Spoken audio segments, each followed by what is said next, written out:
July August যে ঐতিহাসিক ছাত্রগণ অভ্যুত্থানের মধ্য দিয়ে যে সরকারের পতন হয়েছে, আজ থেকে 10 মাস পূর্বে 11 মাস চলছে।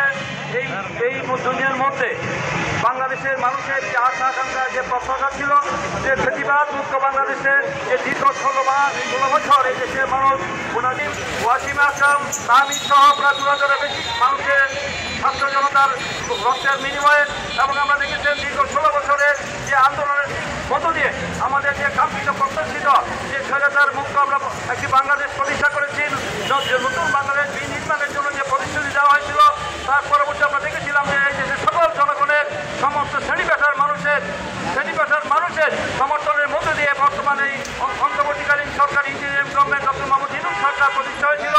বিশ্ব বিজয়ী এবং নোবেল বিজয়ী ডক্টর ইউনূস সরকারের কাছে মানুষের সঙ্গত কারণেই অনেক আশা আকাঙ্ক্ষা প্রত্যাশা ছিল যে আগামী 3 মাসের মধ্যে হয়তো তিনি একটি অবাধ, সুষ্ঠু, গ্রহণযোগ্য, ইনক্লুসিভ, একটি ক্রেডিবল, একটি অংশগ্রহণমূলক নিরপেক্ষ নির্বাচন করবেন।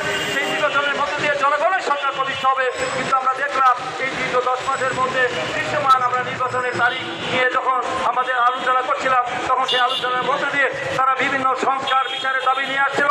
সেই সংস্কার বিচারের দাবির ব্যাপারে আমরা বলেছিলাম সংস্কার এবং বিচার একটি চলমান প্রক্রিয়া। সংস্কার বিচার অবশ্যই আমরা চাই। সংস্কার অধিকাংশ সংস্কার আমাদের করেছি। আমরা 31 দফা রাষ্ট্রীয় সংস্কারের মধ্যে আমরা দেখেছেন যে বিএনপিও সেই সংস্কারের যে উল্লেখযোগ্য সংস্কারগুলি করেছে। আমাদের ডক্টর আলী রিয়াজ বলেছেন বিএনপির অধিকাংশ সংস্কারই করেছেন।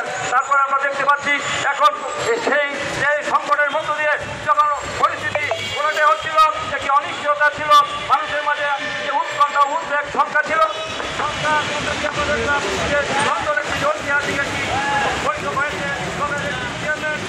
দলের একটি চেয়ারম্যান তার সমানের সাথে ডক্টর মোহাম্মদ বৈঠক হয়েছে। যে বৈঠকের মধ্য দিয়ে বাংলাদেশের মানুষের যে আশাকাঙ্ক্ষা, যে উৎকণ্ঠা উদ্বেগ ছিল, সেটা নিরসন করে এই রাজনৈতিক দল এবং এই দেশের আমরা দেখেছি সমস্ত শ্রেণী পেশার মানুষের মধ্যে স্বস্তির নিঃশ্বাস তারা ফেলেছে যে আগামী 2026-এর ফেব্রুয়ারি মাসের প্রথম দিক থেকে নির্বাচনের কথা হয়েছে।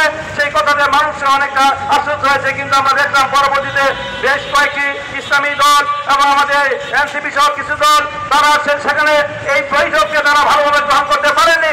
তারা সেখানে আবার বলছেন যে দৃশ্যমান সংস্কার এবং বিচারের তারিখ হলেই সে নির্বাচন হতে পারে। তারা যদি কিন্তু লাগিয়েছেন, আমরা দেখতে পাচ্ছি তারা কেউ বলছেন যে আবার তারা ঝুঁকি দিচ্ছেন যে জাতীয় নির্বাচনের আগে স্থানীয় নির্বাচন করতে হবে, স্থানীয় নির্বাচনের পরে জাতীয় নির্বাচন হবে।